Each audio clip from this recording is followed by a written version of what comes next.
성경을 쫙 얘기하는 거. 그러면은 이 출퇴근에, 이 출근길에 사람들이 운전하면서 그것을 듣습니다. 그리고 감화를 많이 받아요. 그런데 놀라운 사실은 그분이 너무나 박식하고 해박하고 멋있게 그 성경을 풀어주면서 설명을 하면서 이 방송으로 이야기를 해주지만 그 사람은 성경을 하나의 교양으로 생각하는 것이 그 사람은 크리스천이 아니라는 것입니다. 그리스도를 개인의 구주로 받아들인 사람이 아니라는 거예요. 그리고서 그 성경 이야기를 그렇게 멋있게 해줬다는 것입니다. 여러분, 이 성경을 우리가 읽는 이유는 교양을 쌓기 위해서 읽는 것은 아닙니다. 다윗과 골리앗 이야기, 그것을 모르면은 교양이 떨어진다고 해서 읽는 것이 아닙니다.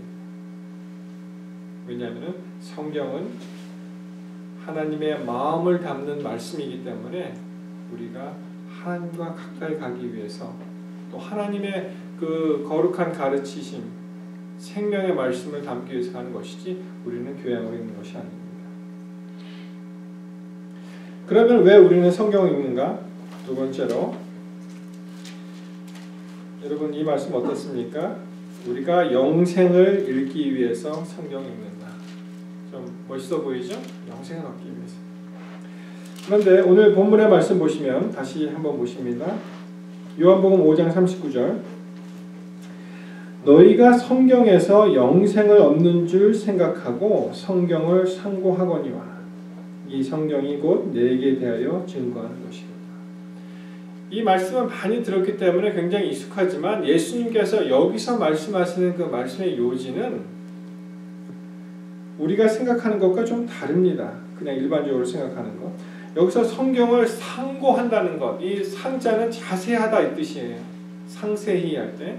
그리고 고는 이 자세히 살펴보는 것이죠.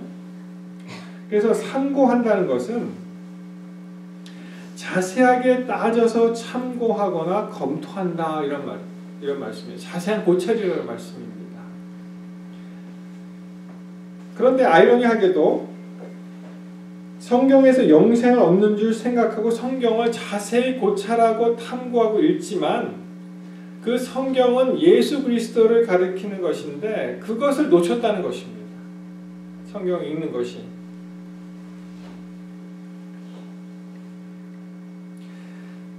다시 말씀드리면 성경을 열심히 보긴 보지만 예수를 잃어버린 사람들이 있고 여전히 이 시대에도 그런 사람들이 있다는 것입니다.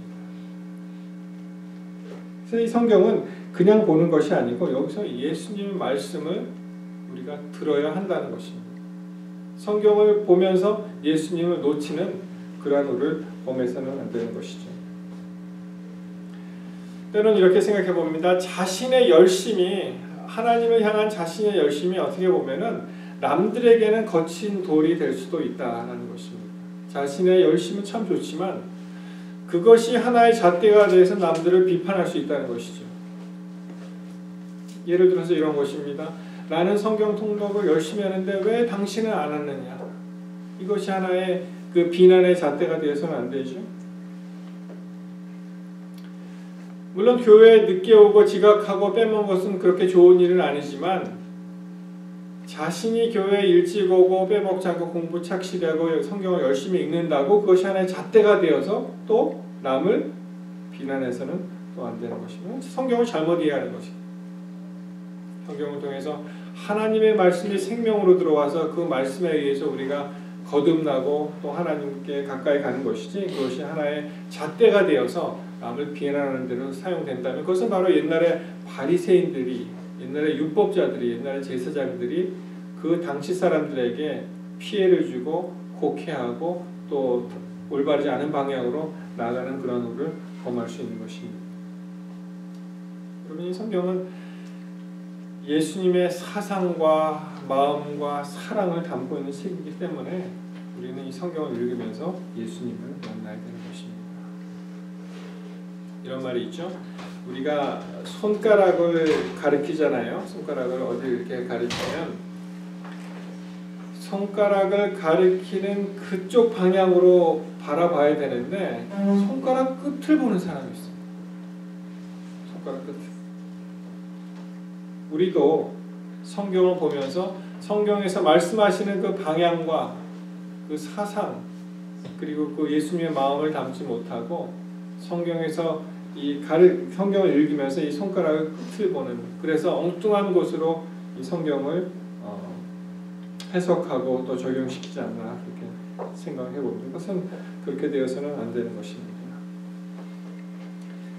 그래서 너희가 성경에서 영생을 얻는 줄 생각하고 성경을 상고했지만 좋은 일이죠. 이 성경이 곧 내게 대해서 증거하는 것을 놓치는 그러한 이스라엘 백성들이 예수님 당시에 있다는 것입니다. 그러나 너희가 영생을 얻기 위하여 내게 오기를 원하지 아니한도다 라고 말씀을 하십니다. 그리고 오늘 제가 좀 도전적인 질문을 좀 드리겠습니다. 우리의 인생 목표는 영생을 얻는 것입니까? 좀 트리키한 질문이죠. 뭐 그렇다 그럴 수도 없고 아니다 그럴 수도 없고. 우리의 인생 목표는 그러면 영생을 얻는 것인가? 뭐 물론 맞는 말일 수도 있습니다. 그러나 우리가 한번 잘 생각해 보면은 우리의 인생 목표는 영생을 얻는 것으로 그치는 것이 아닙니다. 우리의 인생 목표는 영생을 얻는 것으로 그치는 것이 아니라 바로 예수의 가르침을 이해하고 예수를 닮고 예수로 사는 것입니다. 영생은 예수님이 계시는 곳이면 그것이 우리가 생각하지 못하는 설령 지옥이라고 할지라도 거기가 천국이 되는 거예요. 영생은 예수님을 모시고 예수의 삶의 가르침에 따라서 살고 또 예수와 함께 동행하면서 예수를 닮아서 예수가 된다면 우리에게 자연적으로 오는 것입니다. 예수님이 이 세상에 계실 때 사단의 공생애를 시작하실 때 사단의 공격을 받으셨죠. 저는 이 마태복음 4장에 나오는 이 말씀을 참 묵상하기를 참 좋아합니다. 자, 예수님이 어떻게 그 사단의 공격을 잘 극복하셨을까 한번 우리 같이 생각을 해보겠습니다. 마태복음 4장으로 가십니다. 마태복음 4장 1절에 보시면 자, 그때 예수께서 성령에게 이끌려 마귀에게 시험을 받으러 광야로 가사 40일을 밤낮으로 금식하신 후에 줄이시니라.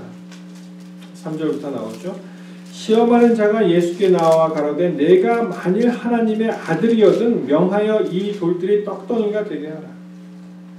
예수님 뭐라고 말씀하셨어요? 4절에 예수께서 대답하여 가라사대 기록되었으되 사람이 떡으로만 살 것이 아니요 하나님의 입으로 나오는 모든 말씀으로 살 것이라 하였느니라. 자, 두 번째 사단의 시험이 계속됩니다. 예수님을 거룩한 성으로 데려가서 성경 꼭대기에 세웠죠. 6절에 마귀도 성경을 인용했습니다. 내가 만일 하나님의 아들이거든 뛰어내리라 기록하였을 때 저가 너를 위하여 그 사자들 명하시리니 저희가 손으로 너를 받들어 발이 돌에 부딪히지 않게 하리로다 하셨느니라. 자, 예수님 답변하십니다. 7절에 또 기록되었을 때 주 너의 하나님을 시험치 말라 하였느니라. 다시 성경 말씀으로 답변을 하셨죠. 자, 이번에 세 번째 마귀가 지극히 높은 산으로 가서 천하 만국의 그 영광, 만국과 그의 영광을 보여서 이렇게 얘기합니다. 내게 엎드려 경배하면 이 모든 것을 내게 주리라. 무슨 말입니까? 왜 힘들게 십자가의 길로 들어가서 괴롭히느냐? 그냥 쉽게 해결하지. 유혹을 합니다. 그때 예수님께서 단호하게 말씀하십니다. 예수께서 말씀하실 때 사단아 물러가라.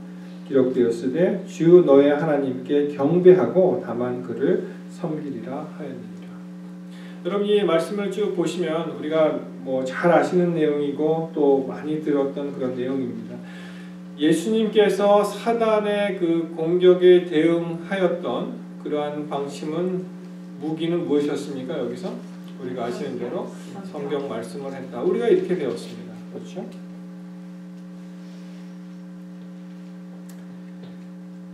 맞습니다. 우리 예수님께서는 여기 신명기에 나오는 그런 말씀으로 다 대답을 하셨어요. 그런데 더 확실한 것은 저는 이 말씀을 읽으면서 이 유명한 마태복음의 결투 장면은 그냥 성경 말씀이 도구가 되어서 성경 말씀이 어떠한 방패가 되어서 성경 말씀이 창이 되어서 서로 공박하는 것이 아니구나라는 것을 깨닫게 되었습니다. 여러분, 마귀도 성경 말씀을 인용했죠. 마찬가지로 수많은 사람들이 자기의 주장을 합리화시키기 위해서 자기의 논리대로 합리화시키기 위해서 성경 말씀을 어디서든 꺼내와서 자기의 주장을 합리화시킬 수가 있는 것입니다. 그런 위험성이 있어요. 요즘 문제가 되는 여성 안수에 관한 문제도 그 양쪽의 주장이 팽팽합니다. 다 성경 말씀을 인용해서 자기가 가지고 올 수가 있습니다. 중요한 것은 이것입니다. 우리가 성경 말씀으로 성경 공부를 해서 상대방을 KO시킬 수는 있지만은, 그렇지만 여러분, 만약 그 싸움에서 이겼지만 우리가 그 영혼을 잃어버리게 된다면 그 싸움에서 진 것입니다. 왜냐하면 그 영혼이 상처받고 교회를 안 나오게 되면은 성경 말씀에서 투쟁에서 토론에서 논쟁에서 이기면 뭐합니까? 그 사람을 잃어버리게 됩니다. 마귀도 성경 말씀을 잘 이해하고 또 그것을 이용해서 공격하고 또 유혹할 수가 있는 것입니다. 여러분, 정말 중요한 것은 예수님께서 우리가 그냥 그대로 이해하는 대로 이렇게 성경 말씀으로 대응을 해야겠구나 라고 성경을 공부하고 연구하고 지식을 쌓는다면 거기에는 한계가 있는 것입니다. 토론에서는 우리가 이길 수는 있지만은 그 논쟁에서 이겼지만 영혼을 잃어버리면 그것은 진 것이기 때문에 이 말씀에서 우리에게 말씀해 주시는 그러한 중요한 그 요약은 무엇이냐면은 우리가 작은 예수가 되어야 된다는 것입니다. 아멘. 여기서 논쟁에서 이기는 것은 예수님이 물론 그 다 아시는 그런 말씀으로 자기의 지식을 동원해서 이렇게 공격하고 또 방어했다고는 우리가 그냥 표면적으로는 그렇게 이해하지만 우리가 작은 예수가 되잖아요. 그러면 이 말씀은 자연적으로 우리 마음속에서 밖으로 나오는 것입니다. 그래서 우리의 인생 목표는 영생을 얻는 것에서 끝나는 것이 아니고요. 인생 목표는 우리 모두가 예수 그리스도를 닮아가고 예수 그리스도의 그 가르침을 마음에 안고 그래서 어떻게 살아가야 된다고요? 우리가 다 작은 예수가 되는 것입니다. 우리 인생 목표는 우리 모든 사람이 작은 예수로 살아가는 것입니다. 예수님의 참 승리 비결 요인은 예수님이시기 때문에 그런 거예요. 성경 말씀은 겉으로 드러난 그런 말씀이 된 것이고요. 성경 말씀을 응대하셨지만 맞기는 맞는 말씀이지만 그렇지만 결국은 우리 자신이 예수가 된다면 우리에게 어떠한 거친 유혹이나 어떠한 거친 그런 전쟁이 있을지라도 우리는 살아남을 수가 있는 것입니다. 이 말씀을 준비하면서 그 생각을 해봤어요. 여러분 그 기적의 사과라는 그런 이야기 들어보셨습니까? 기적의 사과.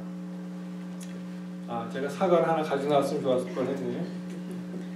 그럼 여러분을 더 배고프게 만들고 더 이게 효과적으로 말씀을 드릴 수가 있을 텐데 여러분이 사과가 하나 있는데 그 사과가 1년 동안 썩지 않는 사과라면 여러분 믿으시겠습니까? 1년 동안 안 썩어요. 사과. 근데 그런 사과가 있어요, 진짜로. 일본에 그 사과를 재배한 사람이 있습니다. 그 이름이요, 기무라 아키노리라는 사람이에요. 기무라 아키노리. 이름이 기적의 사과예요. 그래서 이게 어떻게 기적의 사과가 되었느냐? 이 부인이 농약 알러지가 있었습니다. 이 사과 농사를 짓다 보니까 이 농약 치고 이러니까 이 부인이 시름시름 앓는 거예요. 그래서 이 남편이 안 되겠다. 내가 무농약으로 유기농으로 이제 사과 재배를 한번 해야 되겠다 이렇게 생각을 했어요. 뭐 사람들이 다 미쳤다 그러죠. 항의가 막 들어옵니다.